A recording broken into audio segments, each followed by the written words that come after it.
Buenos dias, mis amores.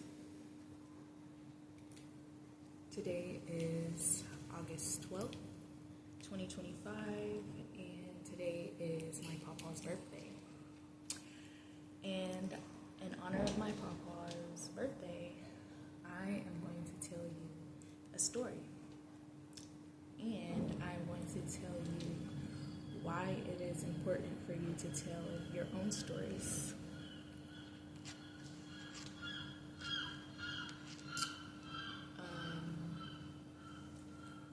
So, where do I want to start? First of all, happy birthday, Papa. Happy birthday, Samson Denola Williams. Happy birthday to the first black man in San Francisco to have a service station. Yes, that's my grandfather. The first black man, not the last one. The first black man in San Francisco to have a service station, a full service station. What is that? Because we don't call it that anymore. It's a gas station with the whole, like, auto garage. You could smog, like a full blown. Yes, that was his business. Long story short, I didn't know this growing up. I didn't know that he had a service station. I didn't know he was the first black man in San Francisco to do that. I didn't know he went to college. I didn't know he was in the Army. I didn't know that he was an entrepreneur like me until I got older. And not to say by then it didn't matter, but the impact of that, I was going to say I would assume. No, it would have, what am I trying to say? I would have benefited from knowing those things. I would have benefited from knowing that he went to college, that, you know, he migrated from Arkansas to California. He was, he did great things. What did I know about my papa? All the raggedy shit. All of the stories that other people told about him. I never heard his story from him. And what happens when other people tell the story? They always leave out the good shit. They will always leave out the good shit. So no. I didn't know how amazing he was. I didn't know how ambitious he was. I didn't know how determined and, I knew he was the breadwinner of our family. As I got older, I started to see it play out more. Like, he is the breadwinner of the whole shit. Like, people come to him. They come to my grandmother for aid. We were the aid, and I didn't know that. So in honor of my grandfather, I will be sharing my story with you all, which I was going to do that anyways. The importance of telling your story is that people will think that they could tell your story better than you. And by leaving out all the wonderful parts, they'll make some shit up. They'll create a narrative that fits their limitations of life that they have prescribed to. My grandfather was not a man of accolades. He didn't give a fuck. There was a ceremony some years ago that my auntie put on in Bayview to, honor the black pioneers of the neighborhood, or woo. And, being that my grandfather was the first black man in San Francisco to have a full-blown service station, he was going to be one of the people that was to be honored at the ceremony thing. And he was like, no. And I wish I've gotten to talk to him about that, but what I know from my papa, he don't need nobody to clap for him. He did not do things for men, kind. Like, he don't do stuff for men. He does it unto the Lord, and I thought that was beautiful. He didn't need people to pat him on the ass for the wonderful things that he's done, all of his accomplishments. And I just received a revelation, a beautiful revelation. He didn't need the pats on the ass in order for him to be great, you know. But also, too, we didn't get to celebrate him for those wonderful things. The stories that superseded who he was were horrible stories. Oh yeah, I know how he squandered money. I know how, you know, he was a womanizer. Him and my grandmother, they didn't get along, and they beat each other and shot each other and all this horror stuff. And maybe that's why we were afraid of my grandfather when we were coming up, is because of all the bad things people told us about him. And I'm sure that you guys gotten to experience that with me. You know, even the people most closest to you. Those are not going to be the people to tell the right story. They're going to tell a story that fits their narrative, okay? People like the attention that they get from telling horrible stories about you, about a good person, right? Those are the stories that travel the farthest. Those are the stories that hit the hardest. Those are the stories that can, you know, change the trajectory of people's lives and, you know, can cloud the perceptions of others. With that being said, I did have a perspective of my grandfather. Yes, I respected him and things of that nature, but I couldn't get a full 360 view of the man he was. Only the stories. Who were telling these stories? You have to watch who's telling the stories also. They can be bitter. They can be, you know, not receiving what they want from said person. And so they need to, you know, control a certain perspective. So, in my attempts to clear things up, that's because that's not exactly what I'm doing. I'm not here to clear up any rumors about me. I'm not here to, you know, let the liars be the liars, you know. They needed that. They needed to feel whatever comfort or attention or support in telling horrible stories about me. So keep that shit. Keep it. Take it to the grave. But guess what? I'm still alive. Yeah, bitch, I'm still alive, and I am going to tell my story. Because you're a horrible storyteller. You're a horrible liar. And, yeah. You know who you are, too. I know who y'all are. God showed me everything. And those are the stories, too, that I would tell about me. I am a consecrated being. I am an earth angel. I was sent here to do what God told me to do.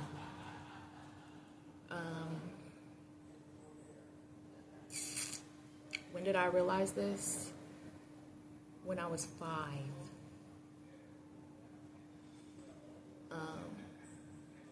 I almost feel like I was kind of forced by trauma. Is when, like,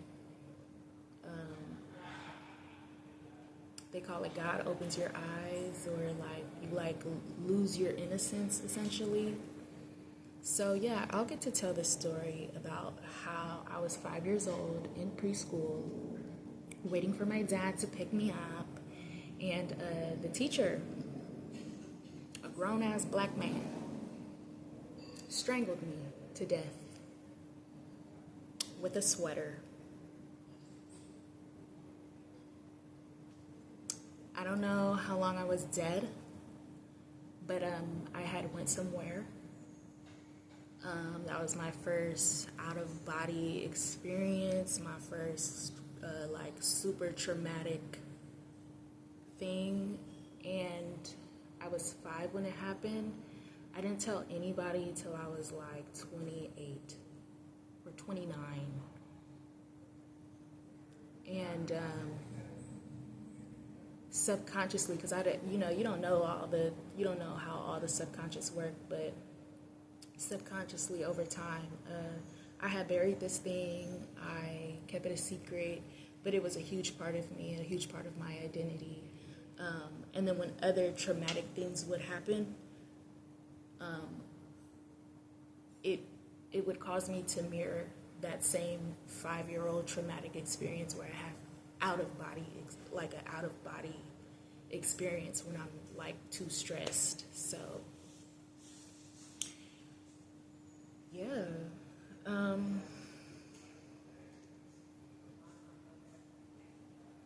For whatever reason, when I was 5, yes, I was afraid to say anything, because you're 5 and this nigga just strangled you to death.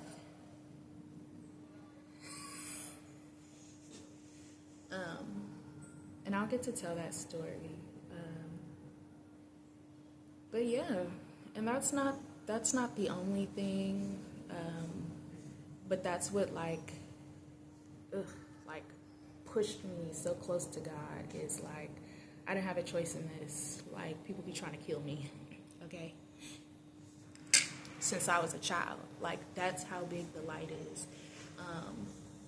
And everything else that comes after somebody putting your light out, somebody strangling you to death when you're 5 years old, you begin to protect yourself. You begin to protect yourself. So, yeah, from 5 years old on up, oh, bitch, my head's been on a motherfucking swivel. And let me tell you, I know a predator. Okay? Before, I don't even... It's so crazy, the things that you're able to feel, or the way that your body will adapt in order to protect you. So I feel frequency. I've had other spiritual encounters where some of this stuff has been explained to me. I just know shit, okay? Because I be going to the Most High. I be like, what was that? What is this? Come with me. Come on. So I've never been in the dark, though I've been raised in the dark. And so when God placed me with these people in this haunted house, I lit that shit up. Because where's God? I don't see him. I don't feel him. And yeah, when I was 17 years old, I remember I outed myself, essentially, and I pulled everybody's cord.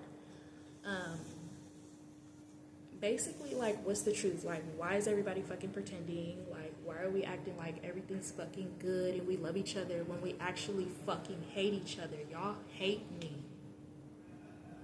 And then you want to act like I don't recognize it. Like, y'all doing it in my face. Like, you think I'm retarded or something? I don't know. But I'm not. And when you're a child, growing up in that, there's really not much you can do. You'll just have to fucking survive, all right? And don't explode. They'll lock you up and say it's all your fault. We have no idea why she's like that. What happened? We don't know.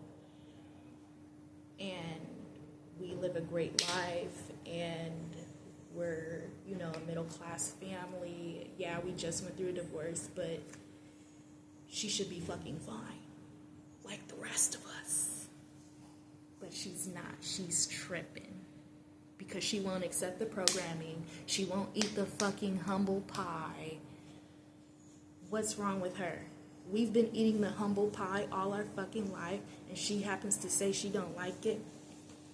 We've been eating shit cake all our life, and here she comes and says she doesn't like shit cake.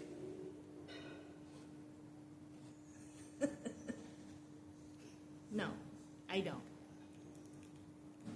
And I used to think like, why is it like this?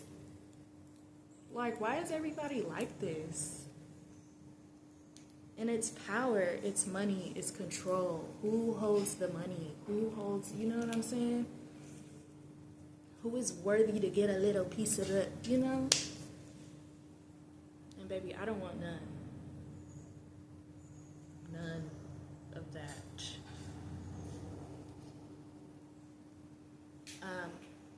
But yeah, I've gotten to a place where I'm no longer a 5-year-old child who,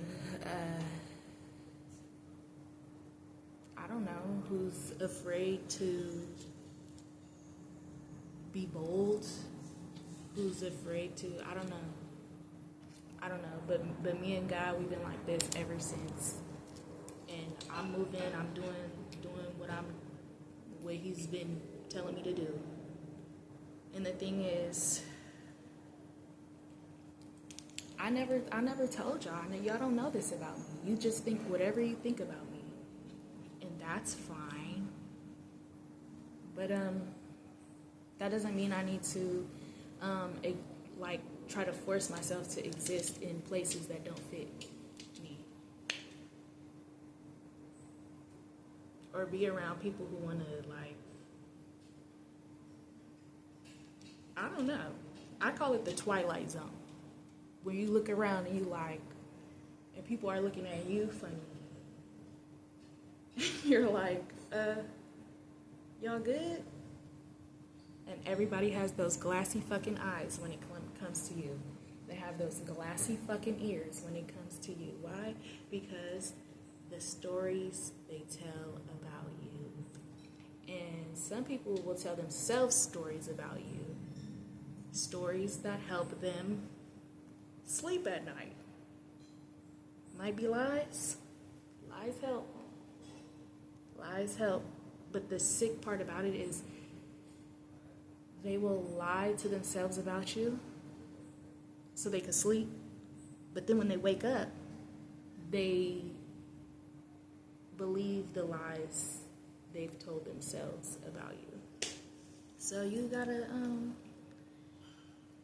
go where people can see you for you. Go where people want to see themselves. That's the best. And I highly suggest too, I'm starting to realize this, is there's certain levels of consciousness, and I fit best amongst the people who have also had near-death experiences, encounters with the Most High, or, the veil being shattered or lifted, or, or you can go between those realms. Are you following along? Have I lost you? Have I lost you? And if I've lost you, then this is just where, there's a little distance between. That's okay. That's okay, but you're not here with me. So I have the ability to meet people where they are. So that's also that. But shout out to you, Papa. I would have, like I said in the text message, one of the last text messages I sent you was, I guess I'll post it back on my page, back on my Instagram page, but I wanna hear from you. I wanna hear your story from you. Like, I'm tired of people lying on you. That's kind of all we do in this family. And also too, I know you know how it is in this family, Papa. And quite frankly, I don't tolerate it. I don't.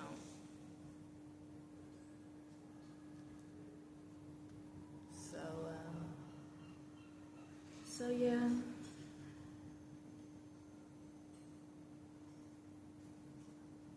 Happy birthday, Samson Williams. Samson Williams. I'm just like you, Papa. Oh yeah, also too, men wonder why I'm not a weak ass bitch. Because I grew up with my papa. Like, I heard him cuss grown ass men out.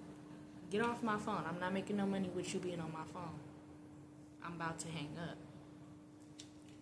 That's the kind of businesswoman I am. If you step to me about business, alright, I'm in a whole nother zone. Ain't no. Oh my gosh. I would have loved to work up under my papa. Instead, I've got to work up under, some other final bosses. And that was great. But to know how my papa rolled would have been awesome. Knowing that he's a man of God, knowing that, he was that guy in them streets. He was that dad, provider, all the shit. So I would have loved to know and experience and adopt, some of his work ethics and philosophies and things of that nature. But yeah. Happy birthday. It's another June death. Thanks, Papa. I thought it was June 19th. I was going to say, that's kind of funny. He passed on Juneteenth. But it was June 20th is when he passed, 2025. So, that was actually a couple weeks ago-ish. Well, the funeral was. But, I say all that to say, thanks for following my YouTube channel. And I said all that to say,